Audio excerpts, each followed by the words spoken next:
So, Brent, tell us, what is the palette gear and what use might this have for photographers?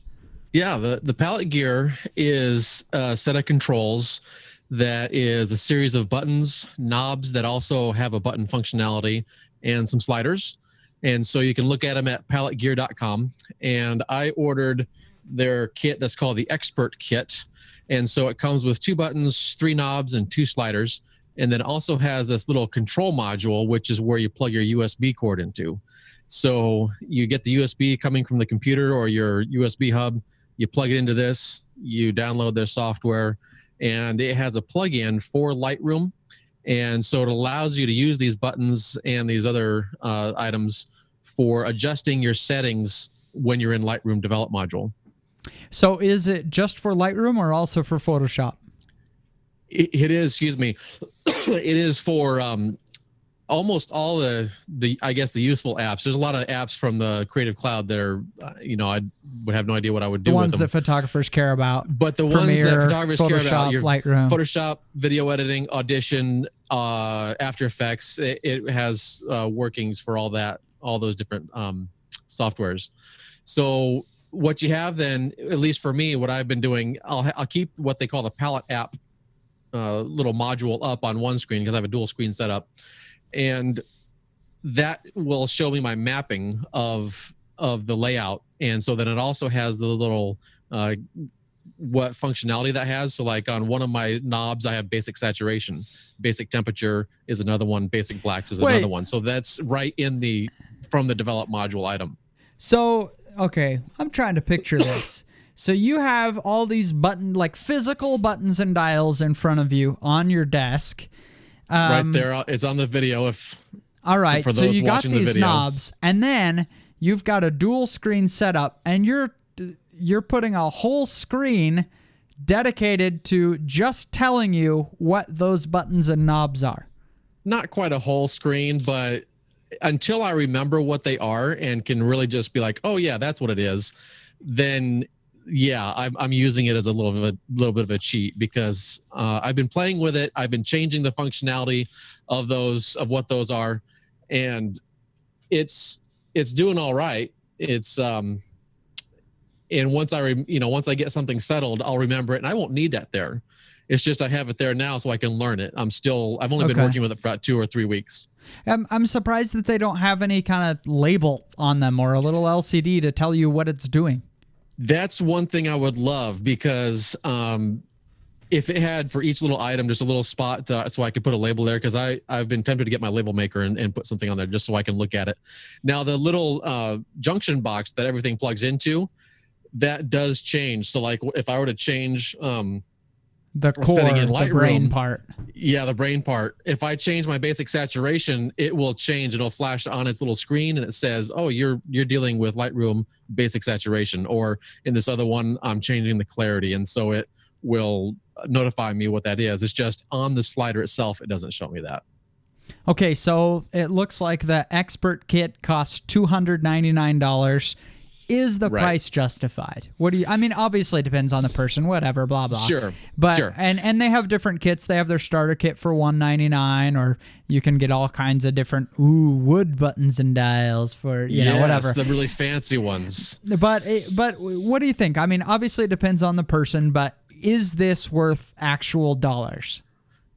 So what I have found out, at least for me, I don't really care for the sliders so much just because of the way that they behave, but I do like the knobs and I do like the buttons. Oh, really? What don't you like about the sliders? I would guess they would have been the most useful. I would have too, because they just totally mimic the way Lightroom behaves. And so I have them set up horizontally, and just like the way Lightroom behaves. But the deal with the sliders is that if I were to say change my clarity, that's what I have one of my sliders set to, and I were to put it on 40, and I go to the next photo, it doesn't automatically put its setting into the next photo, which is probably what I want anyway. I don't know that I want it to automatically jump to 40 on that next photo, but there's nothing I can hit. Like, it'd be nice to have a little secondary button saying, no, I do want those settings on that photo. So if I'm on the next photo and that slider is set to the 40 position, I jump it a little bit, it instantly jumps to 40 on that photo, and then it will track with wherever it needs to go. And so it's just a little bit of getting used to, but it's like, I'd rather just deal with the knobs, because the knobs, I'm starting at 0 or whatever the setting is from a previous edit that I've been going through. And it'll just take it from wherever it's at. And so with the knob, I can just dial it in really nice. That makes sense, because the knob is, cool. Eternal scrolling. It's a circle. And right. Okay, that makes sense. Interesting. But one thing I don't like about the knob, it also functions as a button. And it would be great if I could program both of those items so I can push it and it does something, or I can turn it and it does something else. Right now, the way I understand the software is you can program it as a button or you can program it as a knob, but you can't have it do both unless you're programming it to only cycle through the develop module basic settings, like exposure, contrast, highlights, so on and so forth. You hit that button, it'll cycle through all those items. Okay. But you also have to put your cursor in the where it says exposure. You've got the slider, and then right next to it, you've got the numbers, and then you can click on it and it highlights the numbers. You have to do that first. I think there's an option maybe where you can skip that, but you have to basically put that in there first. So it kind of defeats, if you're doing the cycling, it kind of defeats the purpose of having to use your mouse to target that little thing. The power is it just replaces your keyboard with a few of those keyboard shortcuts. But then also it's you can replace the mouse when you're dialing it in.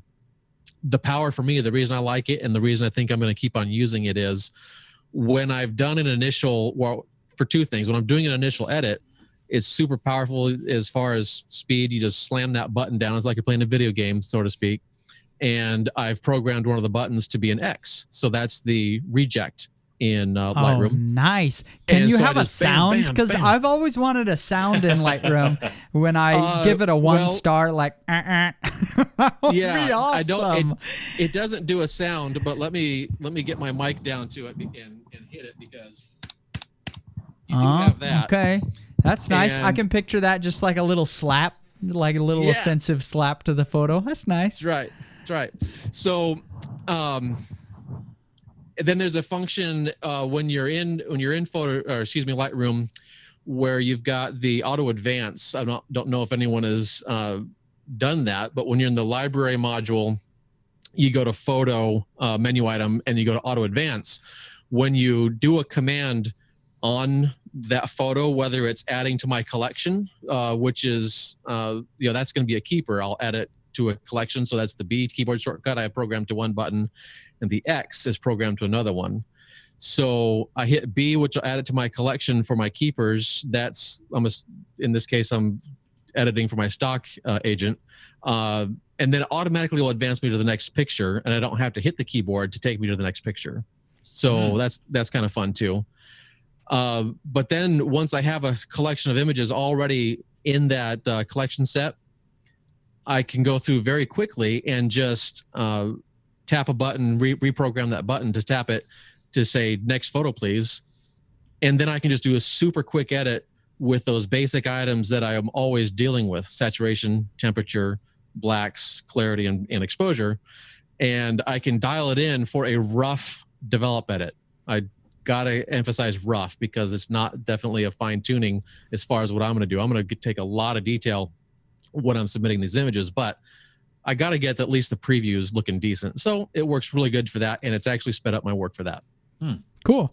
Okay, well, that was going to be my ultimate question here is, like, when it comes down to it, are you actually faster in Lightroom, or is this just really cool to use? Because, I mean, it's cool looking. It is awesome. It is. It's got nice, pretty little lights that you can determine which color. There's like 7 or 8 different colors that you can choose from. So, I mean, hey, you that's had fun. me at multicolored lights. Right. I'm sold.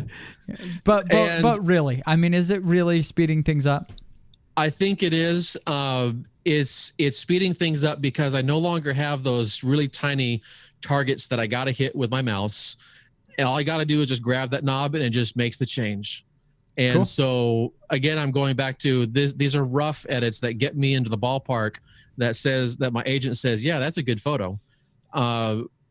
Where when she makes the selection, I'm going to go in very detailed with my mouse and do very fine quality stuff, but it does speed up that initial edit to get them looking good enough for the selection process. Well, that's cool. I've got to say, I'm jealous. That is a fine looking piece of equipment. I like that. Yeah, it's all right. And I think a portrait or wedding photographer would probably also benefit from something like this, because you kind of want to go through and get things initially culled, but then you're probably going to be like, I can do some rough edits this way, and then if the client wants a 16:20 or something like that, then you're going to really pay the special attention and dial in the perfectness for those. So it kind of stair steps the process there. Well, thanks a lot, Brent. You just wasted $300 of my money. Oh, it's not a waste.